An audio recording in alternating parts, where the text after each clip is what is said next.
이게 진짜 내가 참여해도 되는 거야? 이 약이 안전한 거야? 이거 더 귀찮아지는 거 아니야? 돈은 주는가? 막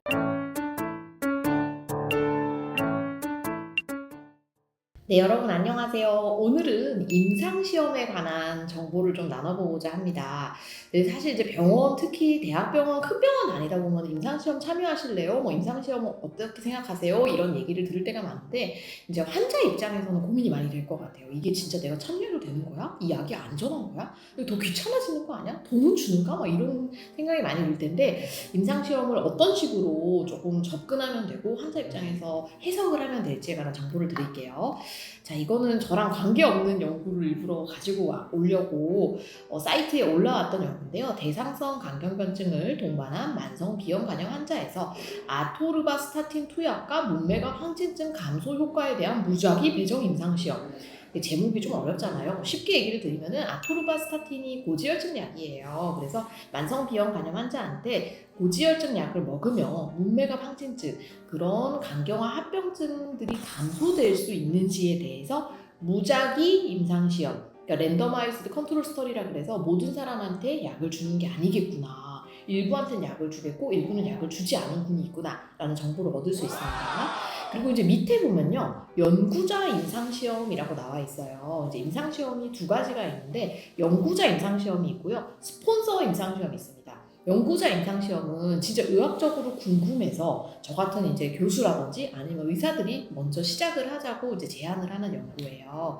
그리고 스폰서 임상시험 같은 경우에는 제약사에서 주로 이제 약 개발을 할 때 제약사에서 자기들 필요에 의해 가지고 의료진한테 이거 조금 같이 임상연구 해보시겠어요? 라고 얘기를 하는 것을 뜻합니다. 그리고 여기 이제 임상시험 밑에 제형을 보시면은 지금은 제형이 필름 코팅정 하나랑 대조약은 찍 그어져 있잖아요. 이 보통은 무작위 배정 임상시험의 경우에는 사실은 환자도 이 약이 진짜 약인지 아니면 가짜 약인지 몰라야 되고, 이거를 처방하는 의사도 진짜 약인지 가짜 약인지 몰라야 됩니다. 오로지 평가자만이 이 사람이 진짜 약을 먹었는지를 알 수가 있게 되거든요. 근데 이제 약이 진짜 약이랑 다르게 생기면 누구나 알겠죠? 가짜 약인지. 그래서 원칙적으로 대조약은 진짜 약하고 똑같이 만들어야 됩니다. 심지어 맛도 약간 차이가 나면 알 수가 있기 때문에 맛도 비슷하게 만들려고 노력하는 경우가 많아요. 뭐 제형이라든지 색깔, 크기 이런 거는 그냥 똑같아서 눈으로 보면 잘 모를 정도로.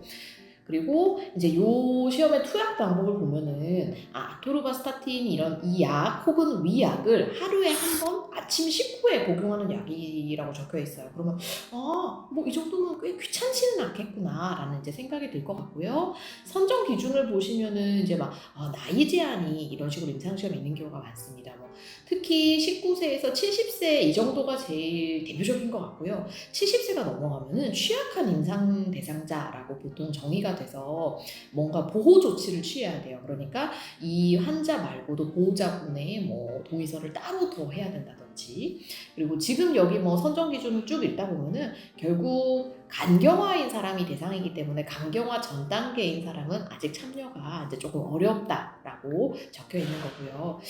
그래서 이런 식으로 정보를 얻으면 되는데, 사실은 개인적으로는 그렇습니다. 이제 내가 환자라고 생각할 때 내가 이 임상시험을 참여할까 안 할까에 중요한 척도가 되는 게 이 정도인 것 같아요. 그러니까 과연 임상시험 때문에 추가로 몇 번 병원을 가야 되는가, 이거 귀찮거든요. 그러니까 가급적이면은 진료 가는 횟수랑 임상시험 때문에 검사하는 횟수가 차이가 많이 안 나는 연구면 좋겠죠.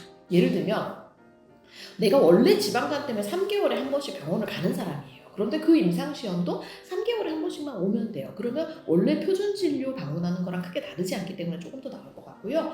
그 다음에 또 그런 경우가 있습니다. 항바이러스제 같은 경우에 임상시험이 있는데, 항바이러스제 임상시험 기간을 계속 주진 않잖아요. 뭐 1년, 2년 이렇게 있는데 그 임상시험이 끝나고도 우리가 뭐 항바이러스를 계속 받을 수 있는지, 아니면 정말 아예 다 끊기는 건지, 이런 정보도 또 중요하고, 피를 몇 번 뽑는지 이거 생각보다 중요합니다. 가끔 이제 어떤 임상시험의 경우에는 뭐 약동학 이런 게 들어가게 되면 엄청 많이 뽑는 경우가 있어요. 그래서 체열 횟수가 많다는 거는 결국 병원을 자주 방문해야 된다는 얘기이기 때문에 아무래도 환자 입장에서는 좀 꺼려질 것 같고요. 그 다음에 이게 단순히 체열이나 뭐 영상 검사만 하면 되는지, 아니면 진짜 막 힘든 검사가 있는지. 예를 들면 뭐 내가 약을 1년을 먹어야 되는데 1년 전에도 조직 검사를 해야 되고 6개월 뒤에도 조직 검사를 해야 되고 1년 후에도 조직 검사를 해야 되고, 이렇게 뭔가 침습적인 검사 검사가 많게 되면 조금 주저할 수밖에 없겠죠. 그래서 이런 건 좀 줄여줄 수 있는지 보통은 연구자들끼리 의견을 많이 나누는 편입니다. 그리고 뭐 경제적인 것도 사실은 무시를 할 수는 없죠. 뭐 예를 들면 교통비를 주는가, 내가 올 때마다 가끔 그런 연구들이 있어요. 뭐 소액의 교통비를 제공하기 때문에 병원에 오시면은 뭐 2, 3만 원, 5만 원, 뭐 많은 연구는 한 10만 원까지도 이렇게 주는 연구가 있어서 그런 교통비를 주는 연구인지도 좀 보면 좋고요. 근데 교통비를 주는 연구는 여러분 그냥 생각해 보세요. 편한 연구일까요? 아닌 연구일까요? 당연히 아닌 연구일 가능성이 높습니다. 그러니까 뭔가 교통비가 조금이라도 임상시험 참여율을 좀 높이게 하기 위한 도구가 되는 경우가 있기 때문에 교통비가 있다고 무조건 좋은 건 아니고 조금 힘들 수 있고 귀찮을 수 있는 연구겠구나라고 생각하시면 됩니다.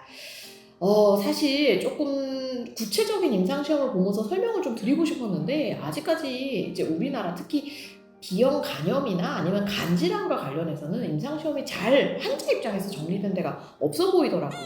이건 한번 제가 사이트를 만들까 진짜 생각이 좀 드네요. 연구자들은 이제 그냥 들어가면 바로 알거든요. 근데 이제 이게 또 환자 입장에서는 용어라든지 그런 게 좀 어려울 수가 있는데 아직까지 뭐 고혈압 이런 거는 임상시험 사이트가 많은데 간질환 환자들 관련해서는 임상시험이 잘 정리된 데가 없는 것 같습니다. 제가 혹시 능력이 된다면 이런 임상시험을 쫙 모아서 한 군데서 볼 수 있는 사이트를 한번 만들어 보도록 하겠습니다. 혹시 이거 말고도 우리 뭐 구독자님들이 이거 참여해야 될지 말지 좀 고민이 된다 이런 임상시험이 있으면 언제든지 제보 주세요. 여러분 항상 건강하고 행복하세요.